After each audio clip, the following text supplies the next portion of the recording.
Well, some of our hormones, so think of your hormones as big communicators, right? So they're like your telephone systems in a city, right? All the wiring that connects everything. And your neurotransmitters are the cell towers. They're also communicators, but they're not the primary drivers. They're not as structurally important. They're all important, but they're not as structurally important. So your neurotransmitters respond to what the hormones are doing, right? So if your hormones are all over the place because you're in perimenopause, because guess what? That's what they're doing, right? Whether you want to or not, they're in motion because too many things are changing. Your neurotransmitters will try and respond to that. So many of your neurotransmitters are impacted by the big hormones. So for instance, like the reason we talk about progesterone with sleep is because it helps the receptor for GABA, which is the most plentiful neurotransmitter, the anti-anxiety neurotransmitter, also the one along with serotonin that helps keep you asleep. It holds the receptor open. So conceivably, if I add progesterone and I have plenty of GABA and the receptors are working, I can have it dock and it helps, right? So it has.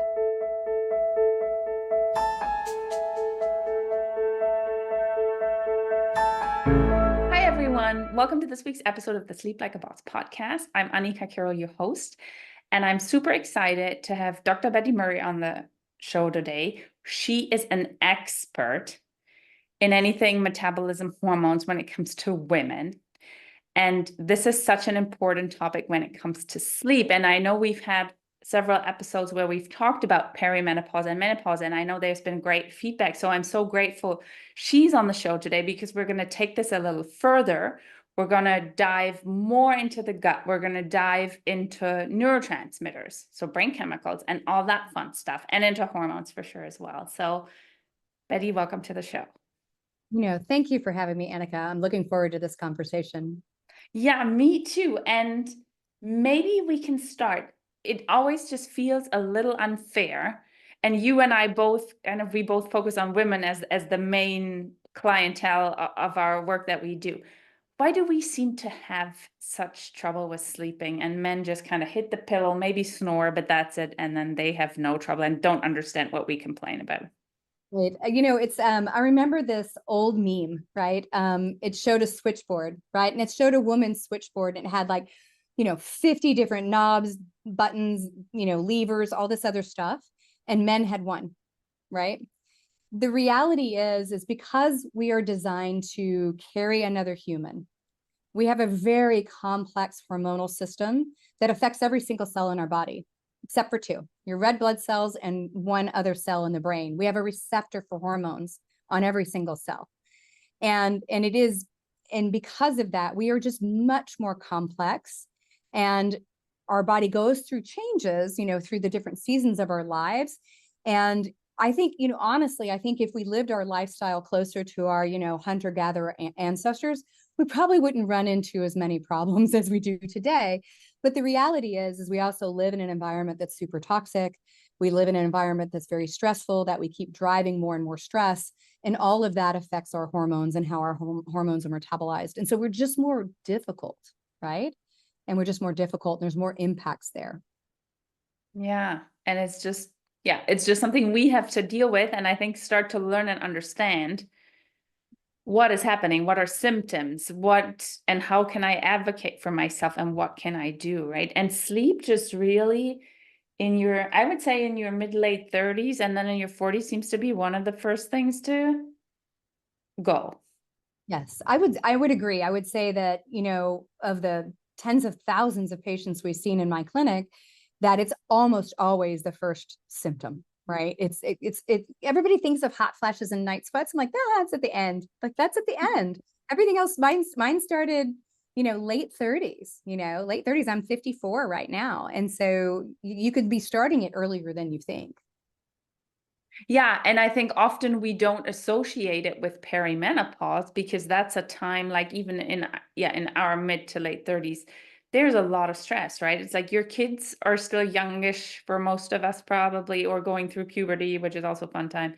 Your parents might be struggling with things. You might, right? Your relationships are all there. Your career's hopefully thriving. Like there's a lot on our plates anyhow. So I think often we think it's just stress. Right. I agree. Which then it's not? Because what is that like? Can you dive a little bit into the hormones? Like what's happening at that point when sleep's starting to go?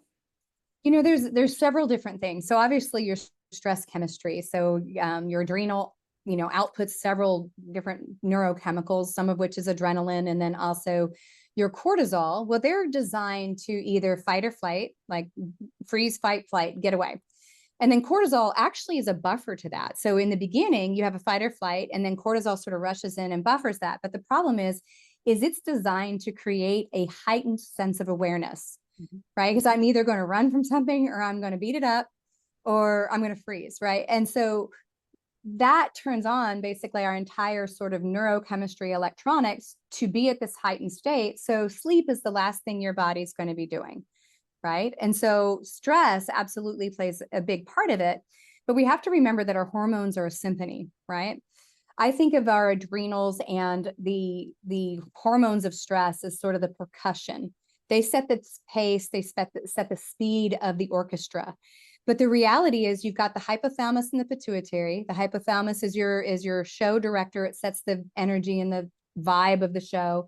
And then your pituitary is your conductor. It's talking to all the endocrine glands and sort of telling them what to do. And your stress is primary. That's survival. It's going to supersede sex hormones, thyroid hormones, glucose metabolism, because again, your body's like, I got to save myself.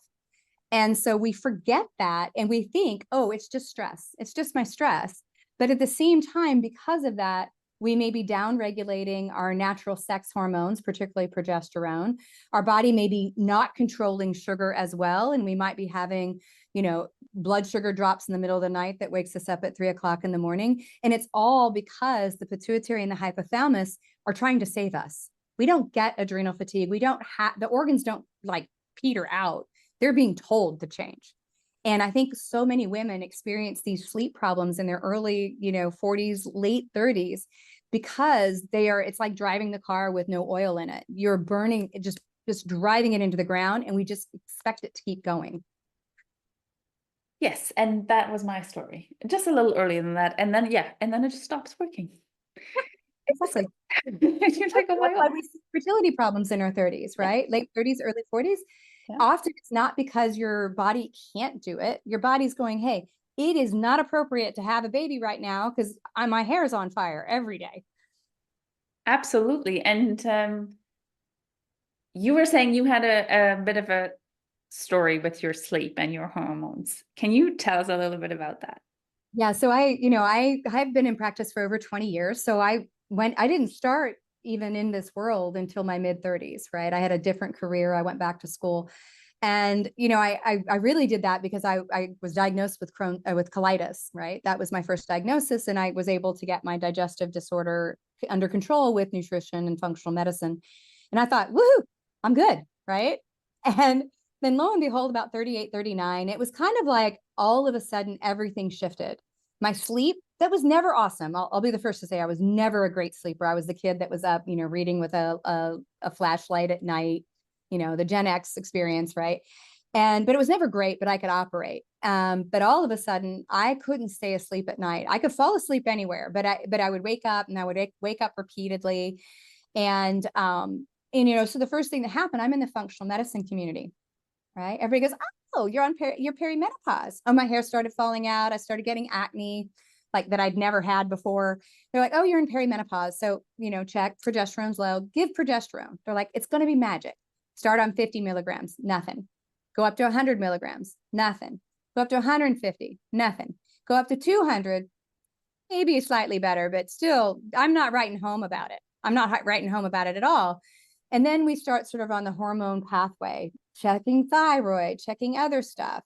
And I was put on every version of hormone replacement, thyroid, and it didn't get really any better. And that's actually why I ended up going back to get a PhD. I wanted to understand like why we get burned as women.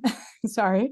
Yeah. And what is this complex interplay? Because we don't study women in research, right? And if we want to talk about that, we can, but there's a big missing gap. And I was like, it's not that simple.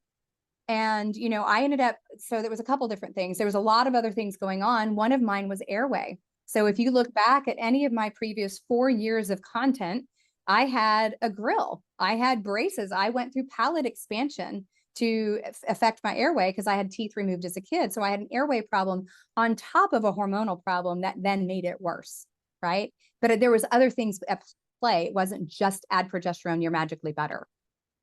Yes, and I think I really want to kind of hone that in because I so often see that, and we see that a lot on social media right now, I find, with the whole HRT discussion. And I think it's a great discussion that women are finally heard, that these symptoms are finally being seen, and we're seeing that HRT can have health benefits. But the first thing I always see is take progesterone to fall asleep and take estrogen to stay asleep. And I'll take have your take on that in a second. I think that's not the whole puzzle. I think there is way more pieces to that puzzle because I see it a lot. I see clients coming who are on progesterone, estrogen, and they're not sleeping. So I think there is way more to that story. And often women then start start tinkering with amounts for certain symptoms, but the symptoms don't revolve. And I think at that point, you have to start asking questions of, hey, why is that not working? Or ideally, from my perspective, you do a few other things before you go on those. But even then, just we need to start to understand what's happening. And why do you think that could be? Like, what's it from your experience? What's happening in the body that women just can't, even with progesterone or estrogen, fall asleep? Yeah, I think it's like you said, it's part of the puzzle. I think particularly in the West, we have this, I want to know my one problem. What is my cause? And we use it as like it's a singular thing. And I'm like, oh, imagine we have a bucket with 30 faucets, depending on your genetics, depending on everything you eat, sleep, do, come in contact with, think about. Those are all different faucets. In where you are in your time in your life, that's another faucet. And to what degree those are turned on or turned off are different by person. So I think hormones are definitely part of that picture, but we have to look at everything else from what you're doing around your environment and how you're kind of preparing for sleep, all the way down to how you're eating, how you're exercising, how you're managing your stress.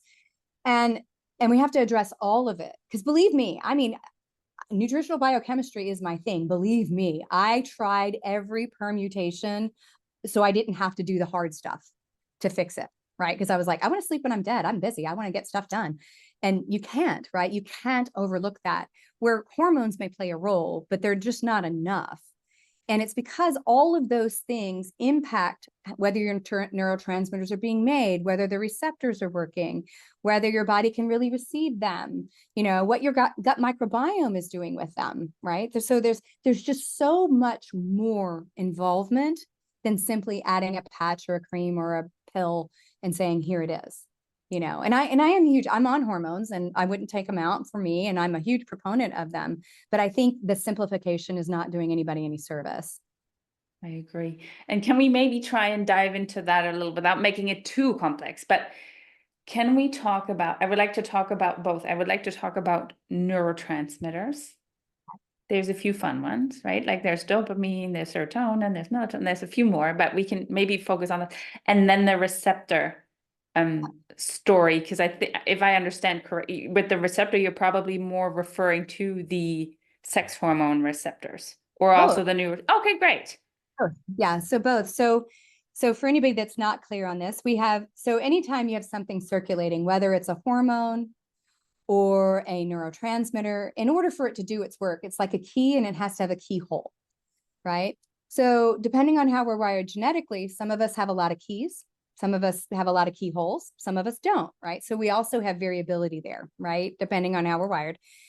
Well, some of our hormones, so think of your hormones as big communicators, right? So they're like your telephone systems in a city, right? All the wiring that connects everything.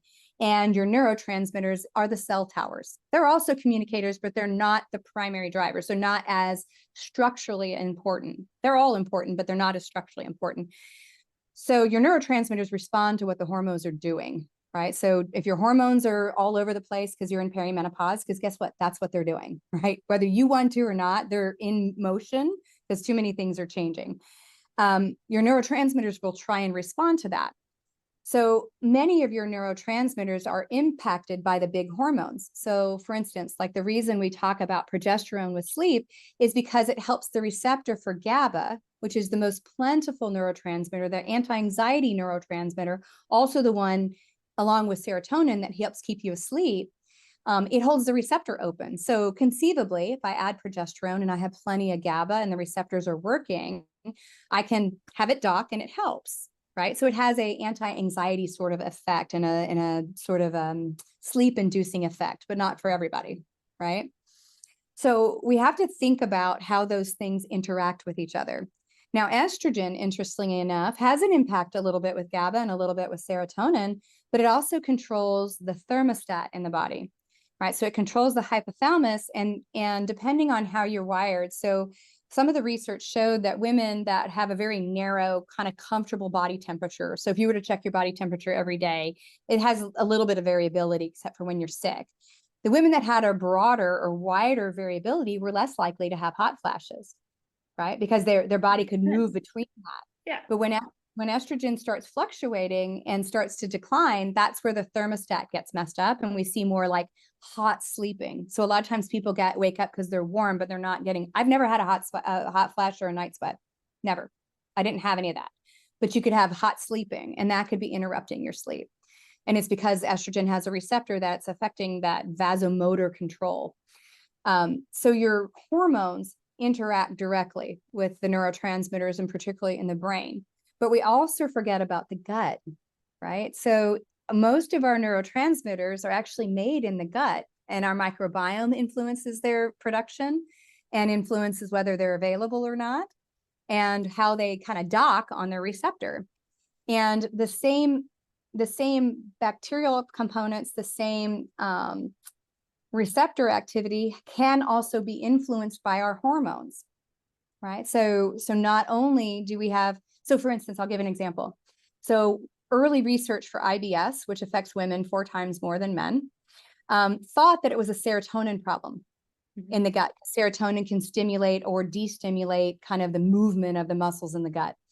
And so they approved antidepressants, I would say with very little science behind it, for IBS treatment. Now, it has since kind of failed to show that to be true, but it's because we have all these receptors in our gut for serotonin that change the movement and the muscle contractions in the nervous system, right? How does your gut work?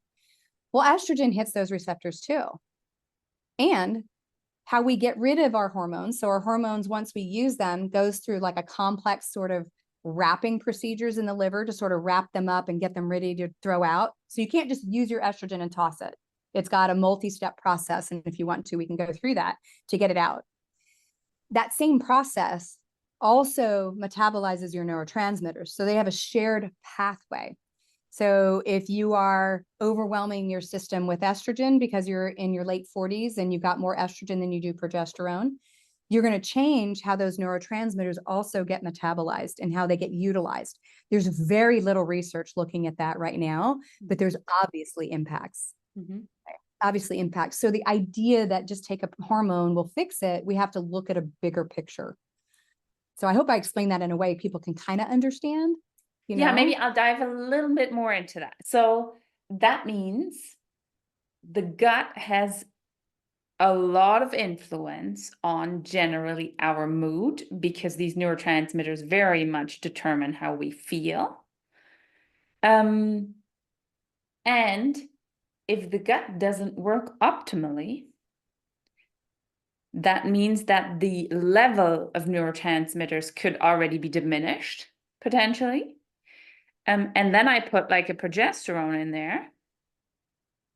Yeah, and that can hold the GABA receptor open as much as it wants. But if I don't have enough, if I'm not making enough, then the progesterone will only have probably a very tiny effect, if any, right? Exactly. So we need, ideally, and that's our functional view, right? Ideally, we look at the gut as one of the, and to me, it's one of the first steps before I would even go down these other roads, because from what you've just described, and I know some practitioners do it in parallel, but the gut is definitely a huge piece when it comes to managing these symptoms in perimenopause and menopause, correct? Absolutely. Well, any condition, everything pretty much Yeah. starts and resides in the gut. Yeah. Yeah. And what about one that we often see, one of the neurotransmitters that we might have heard? What about dopamine? Yeah. So dopamine is obviously excitatory. It's that anticipatory neurotransmitter. So like I was shopping earlier online while I was getting ready to eat, and I was like, ooh, I love those shoes. I was getting a little dopamine hit just looking at them, right? But dopamine can be very excitatory, along with another one called glutamate that's even more excitatory. So if I have a lot of that circulating, I'm going to have a harder time relaxing, turning down, and shutting off my brain, but also shutting off my gut.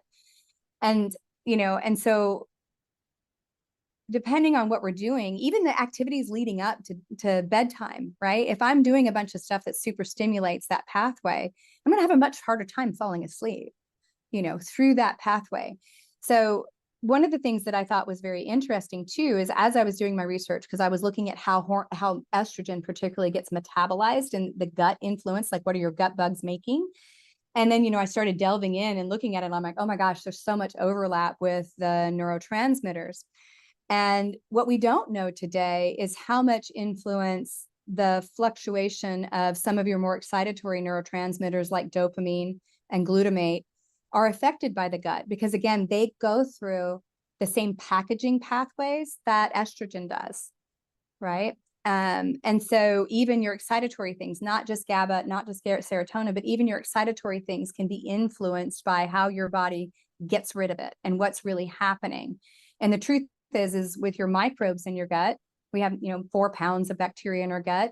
For every message your brain sends down the vasovagal nerve, which is the kind of the super highway to the gut, for every 9 messages, we have about 130 that go back the other direction coming from the microbiome, right? I find it's mind blowing. Like if you think about what's going on nonstop in our body is fascinating. Yeah, like I have a really good example. I've had a lot of patients like this, but this was a patient that started had eaten out somewhere, got something sketchy, started having IBS-like symptoms. And the thing is she started having IBS symptoms. We got kind of urgency at night, diarrhea, but she's like, that would kick in and then I would get an anxiety attack. She sees gastroenterologist, everybody, her primary, and they're all like, you have anxiety, so therefore you got diarrhea. And she's like, no. This shows up first, then I get anxiety. And, they put her on all the normal things, benzodiazepines, all this different stuff. And I was like, no, I totally believe you. And we looked at a gut test and she had a lot of microbes that produce a bunch of things that can affect all those neurotransmitters and the hormones. And once we fixed that, once we got rid of the microbes, sort of rebalanced the microbiome, got digestion moving properly, lo and behold, her anxiety attacks were completely gone. Yes. The doctor's like, that's impossible. And I'm like, okay, just because he doesn't understand it doesn't mean it's not possible. So I think a lot of people deal with a lot of symptoms and they think it's something just within their body. And it's you have to look at the holistic picture. You really do.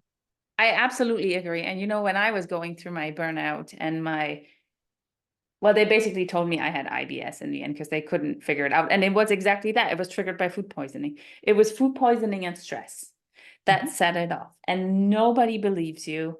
And you think you're going crazy.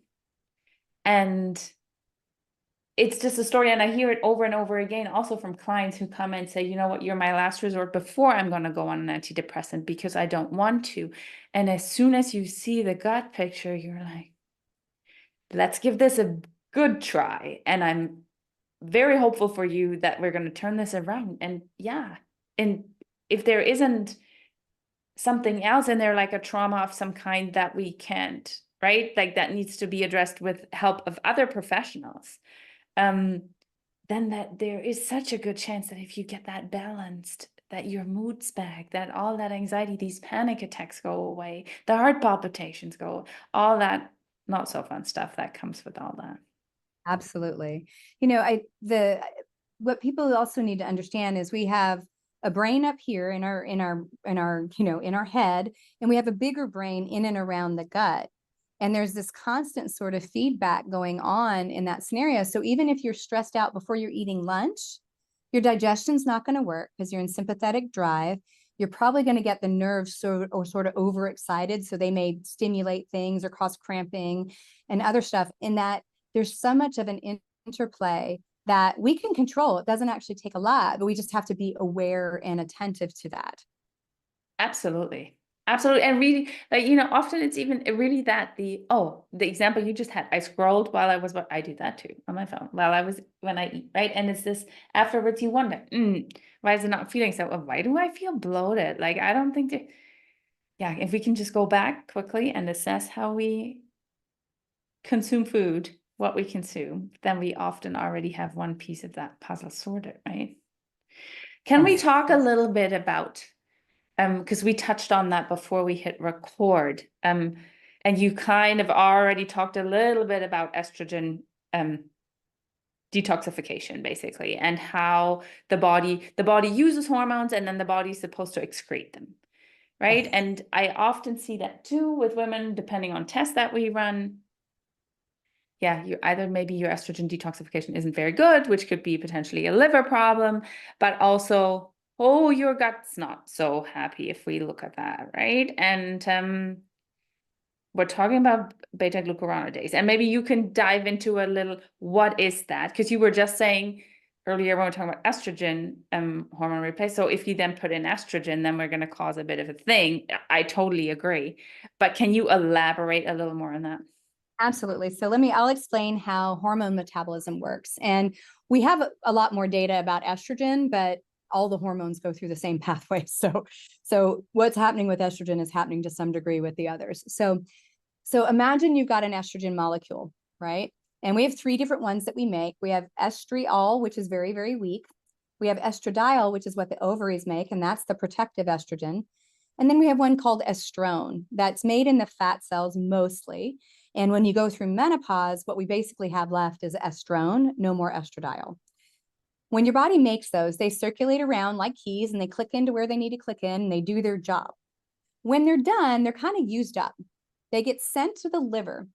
And then the liver has multi-steps and multiple pathways in which to get rid of it. So depending on how you're wired genetically, you might lean towards one a little bit more than the other.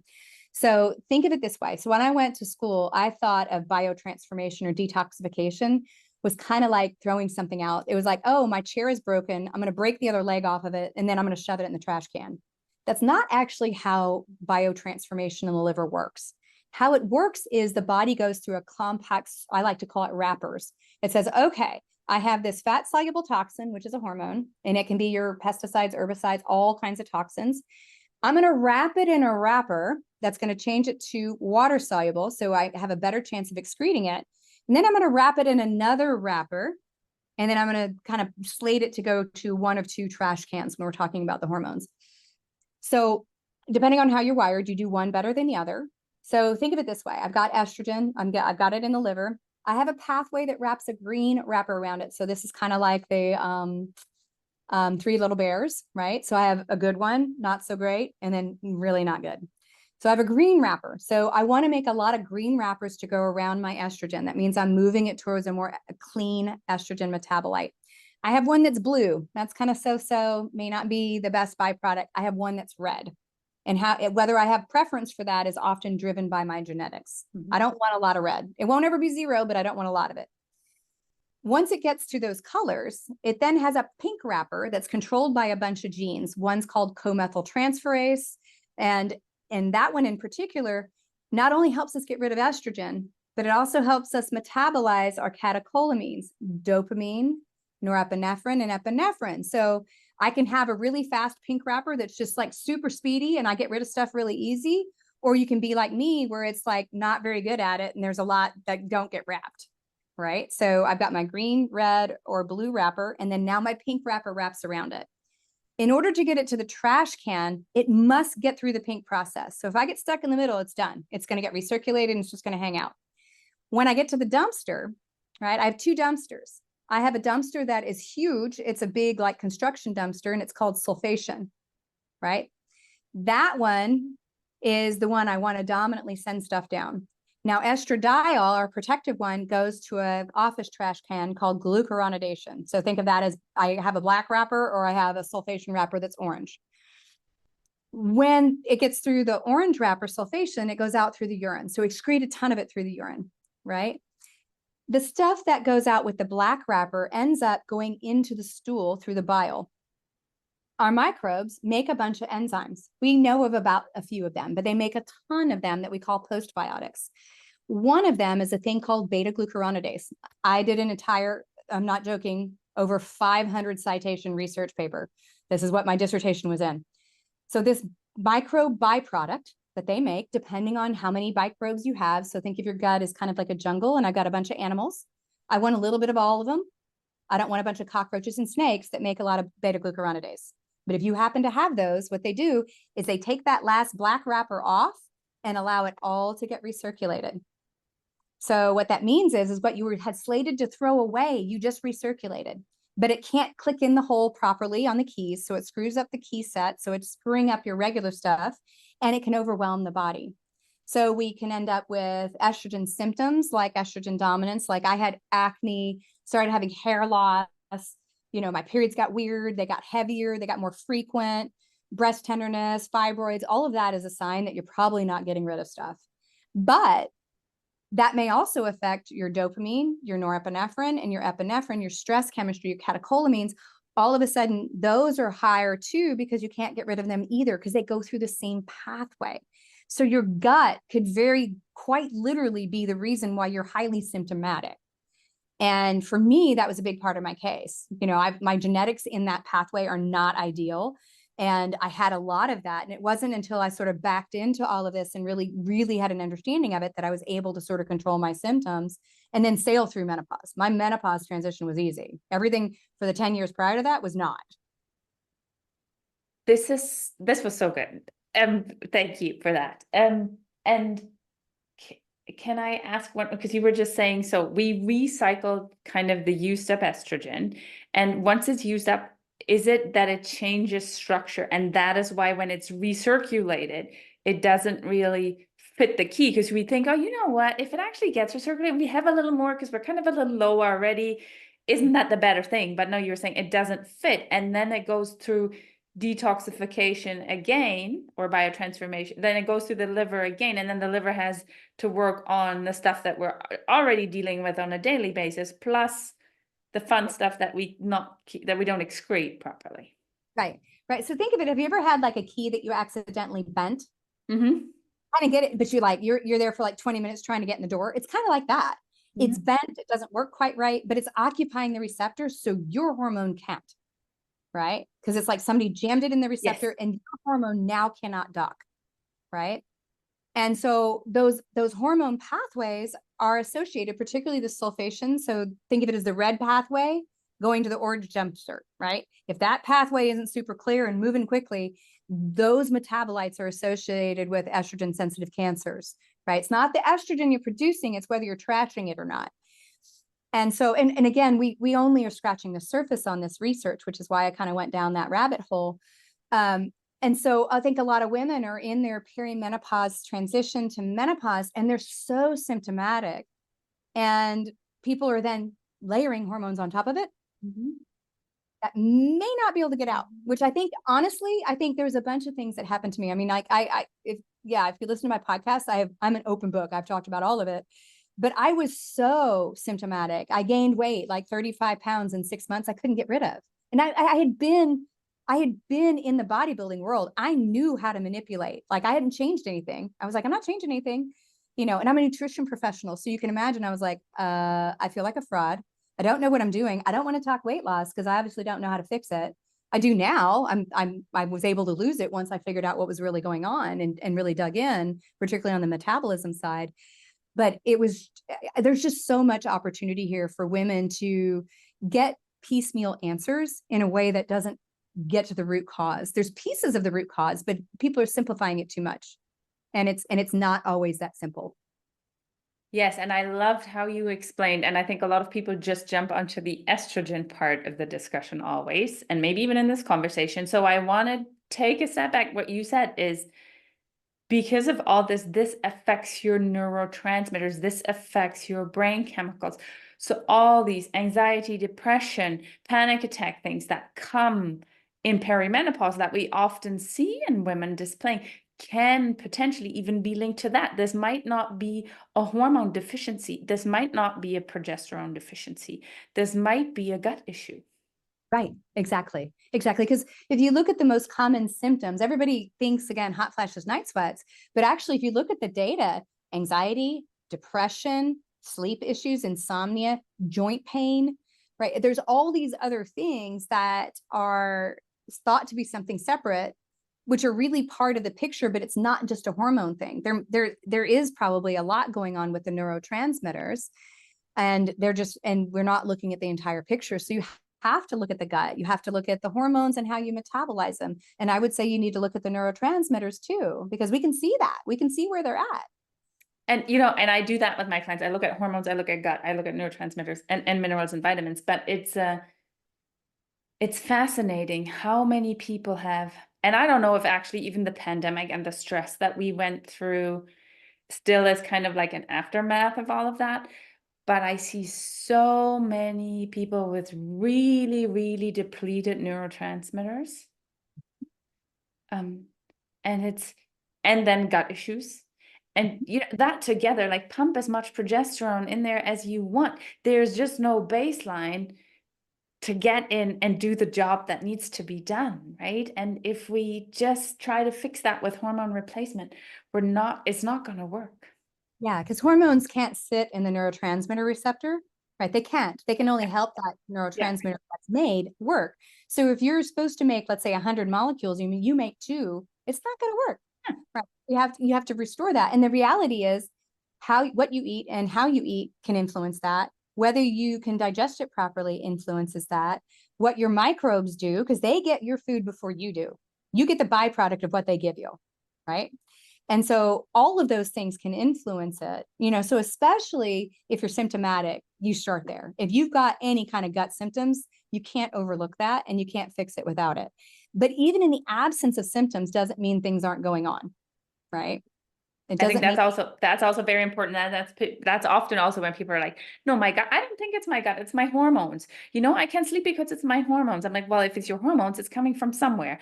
So we got to go upstream and we're going to look there. And I can almost guarantee you we're going to find something, because I've rarely seen a perfect, healthy microbiome. I think we're too exposed, even if we're the healthiest, most balanced person, we're just too exposed to too much that we, in terms of toxins and stuff, right?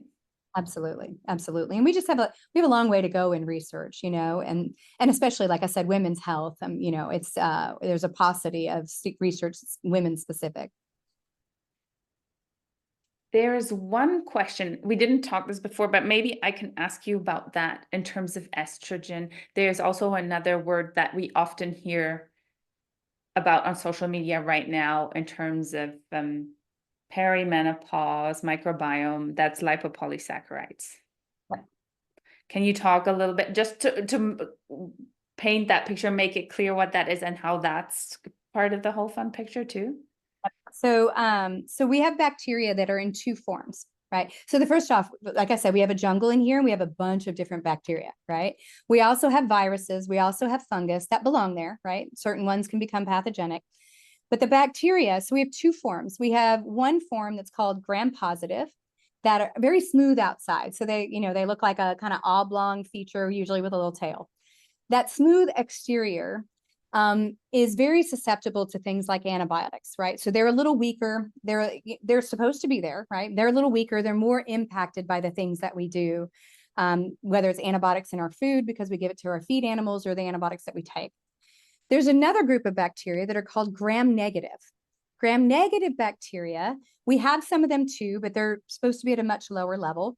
They're fuzzy. So I like to think of them like a porcupine, right? So they're fuzzy and they stick to things really well. So it's very easy for them to stick to the wall of your gut and hang out and start building castles for themselves. But that sticky outside, the porcupine outside, is made out of this stuff called lipopolysaccharides. And it's a gluten, you know, a carbohydrate content sort of thing. So the thing is about these is, number one, that exterior is, if they don't feel like they're under attack or anything, they're pretty mellow. They aren't doing much. But if they think they're under attack, what happens is they spit out their quills like a porcupine. So they spit out all this lipopolysaccharide into our bloodstream, right, into the gut, and it gets absorbed into the bloodstream. Now, what that does is it's highly inflammatory. It's toxic, right? So it makes us endotoxic. So we get too much of that. We feel bad, but it circulates around and it raises all our inflammatory activity. It overwhelms our toxin system. And then it impacts whether we can actually move toxins in and out, and particularly in and out of the gut. And so what I often see is, particularly if somebody had a lot of antibiotics as a kid, maybe they had, acne or whatever happened, or strep throat or all this stuff, they have this ever growing supply of gram-negative bacteria, and that fuzzy exterior make them resistant to most of our antibiotics. So that every time you go on one, it wipes out more of the good guys and leaves more of these to overgrow. Because here's the reality. Even lactobacillus, it doesn't matter, lactobacillus casei, if they were overgrown, they would kill you. Our bacteria are only positive because we create an environment that helps them live. And there's enough variety in there that they keep each other in check.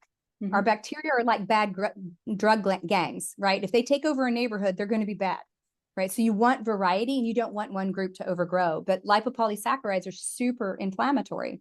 They cause leaky gut. They can cause all kinds of endotoxicity and overwhelm the body. Thank you. And it seems that once we go through perimenopause and menopause and the shift in estrogen, that LPS, so lipopolysaccharides, go up. Absolutely. Because we, again, don't understand this completely. So the enzyme that I was talking about, beta-glucuronidase, there's research that goes both ways. So if it's way high, so if I'm making way too much of that, I can't get rid of my toxins. So it's associated with breast cancer, it's associated with colon cancer, it's associated with chemotherapy, drug toxicity. So literally how your drugs get metabolized can be affected by it. But there's also some research showing that it may act as a reservoir to help the body get a little bit of natural estrogen back into the system once your ovaries have petered out. So it may not 100% be bad. So when those hormones shift, we favor an environment where the bacteria that help us basically recirculate some estrogen-like compound start to grow, right? And a lot of those same bacteria are also gram-negative. Not all of them, but a lot of them are. So you get this sort of double whammy, right? And I think the environmental chemicals are also increasing lipopolysaccharide producing bacteria and all of that, because half of them look like endocrine disrupting estrogen-like compounds. Yes. Thank you for that. I think it's fascinating. And I think how you were just saying, that is even fascinating that potentially the body has a mechanism to support us. It didn't intend this to be a problem, but we are living in an environment that we have not adapted to. And that is why it's kind of sometimes causing these things. How can we help ourselves? What can women do naturally to support sleep and energy and just feeling better through these periods of change? Yeah, I think, like I said, a lot of us are looking kind of for the magic bullet, or what's my supplement protocol to do this. But the reality is, particularly in perimenopause and menopause, now that I'm kind of on the other side of it, this is where you have to double down on the hard work, right? You can't burn the candle at both ends and skip sleep and all that stuff, because it ages you more rapidly. It's going to shorten your lifespan and your health span. So I think all the things you're learning on Sleep Like a Boss about your environment, how to protect your environment and do circadian rhythm training and blue light blocking and getting early morning sunlight and having a ritual before bed. I hate to break it to you. You can't go without that. Believe me, I tried. So you have to do the basics, right? So the other part is we have to exercise. We got to move, but we also can't use it as our greatest form of punishment. And over exercising is equally as bad as being 100% couch potato. So because a lot of women are like, okay, I don't like my body. I don't like what's happening. I'm just going to double down. And then I'm going to double down again. And then I'm going to double down again. And that's going to drive your cortisol and it's going to mess up your hormones more. Because again, now you've asked the percussion system to play, scat jazz while everybody else thinks they're playing a waltz. That doesn't work either. Right. So you have to get the appropriate exercise for you, for where you are and how your body is operating in the moment. You got to fix the gut. You got to work on the gut. You got to make it healthy. And that means cleaning up the diet and getting rid of the toxins in the diet, cut out the sugar, eat whole foods in its natural form. The fiber in our diet feeds our microbiome. A lot of people shy away from it because they've got a messed up microbiome. So if you're somebody that gets super bloated and feel terrible when you eat healthier, that's a sign. Here's your sign, right? Here's your sign. That's a sign. So you got to fix the gut, because again, your body can only do with what it gets, right? It can only make things from what you feed it. And so you got to double down on that and really put in some effort to clean it up, feed your microbiome, get your digestion working properly. And then a lot of times we might pull out things like a stopgap if you're not sleeping. We might do neurotransmitter support with precursors, right? The things that make it. So think of that as the cake making mix to make your neurotransmitters. We might use those. I do. I know that Annika does, because we need you sleeping, right? So we may have a sledgehammer answer in the short term.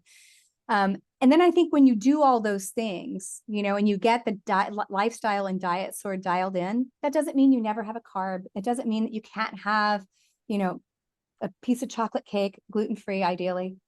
You can't have a glass of wine. You just shouldn't have 1 to 2 every night, right? Because it's going to mess up your sleep architecture. Just stop. There's no fixing that. It just gets worse. It's not good for you. And it's never good for you. It's never healthy.